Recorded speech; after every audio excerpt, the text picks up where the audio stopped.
جی بالکل دا مخال زه په صدریاب کې موجود یم. دغه سیلاب چې راغلی و نن 15 شپږ ورځ ده. نه ضلعي انتظامي د دې خلکو تپوس کړی دی، نه صوبایي حکومت د دې خلکو تپوس کړی دی، نه پلاحي ادارو د دې تپوس کړی دی. دلته چې به کومې کشتۍ چلیدلې اوس د هغې مالکان چې کوم دي یا کم ډرایوران دي هغوی کباړونه راټولوي.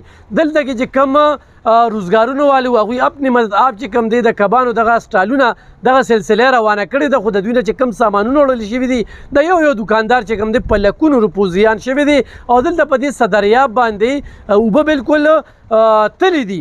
خو دې خلکو یو داسې خمه او مخیمه او انوکه فیصله کړې ده چې دلته نه موږ ضلعي انتظامیه منو نه د صوبایي حکومت رټ منو چې دوی په موږ باندې ټکسونه لګوي خو زمونږ په داسې سخته کې تپوس نه کوي، زمونږ د داسې وسایل نه راکوي، زمونږ د نقصاناتو ازاله نه راکوي.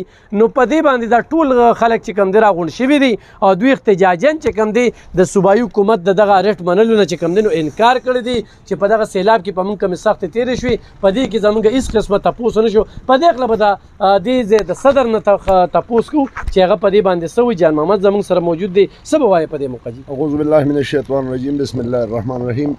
علب خان صاحب زه خو به دونه ووایم چې د 2010 سیلاب او د 2022 سیلاب یقین په خدای وکړه څنګه چې تاسو په خپلو خبرو کې دا خبره وکړه چې د کشتو ډرایوران دا 64 ډرایورانو چې ضلعي انتظامیې سره موږ شانه به شانه روانو. هر ځای کې چې د سیند کې څونه مړي شوي دا موږ رانیولې، ډبل 1 ډبل 2 نه رانیولې، کشتۍ ډیمیج شوي دي هغې اوس کباړونه غونډوي. دا دکانداران دي ستا د وړاندې دي، نه دلته ضلعي انتظامیه راغلي نه سیاسي خلک موږ له راغلي دي. اپنې مدد آپ دا دکانونه ریسټارټ کړل او سردریاب الحمدلله بیا چالو شو.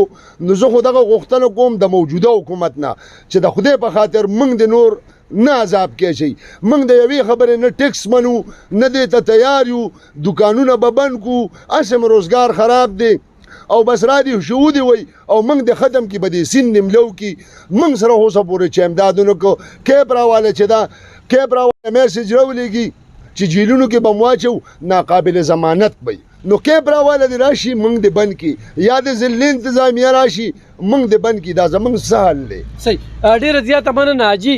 د ده پکې د 40 لکو روپو چې کوم دی صرف تالابونه هغه تلي دي، کبان تلي دي، نقصان شوی دی. 2 لکه او 10 لکه چې کوم دی د یو دکان نه سامان وړلی شوی دغه سیلاب د ځان سره وړلی دی. په دغه سیلاب کې چې کوم دی نو ضلعي انتظامي له 14 کشتۍ دوی ورکړې وي چې هغوی په خپل برید تاول. یو کشتۍ والا چې کوم دی پکې شهید شوی خو هم دی، خو د هغې باوجود چې کوم دی صدریاب ته د ضلعي انتظامي دا بېحیثي او پلاحي ادارې دې طرف ته پاملرنه نه کول. دوی ته د خوراکي توکو، دوی ته د بسترو، دوی ته د کپړو او دوی ته چې کوم دی د نورو وسایلو ضرورت دی. خو تر دې وخته پورې جي چا هم تپوس پوښتنه نه ده کړې. په دغه وجه باندې نن دوی دا احتجاجي غونډه را جوړه کړې ده او د حکومتي رټ منلو نه چې کوم دی نو انکاري شوي دي.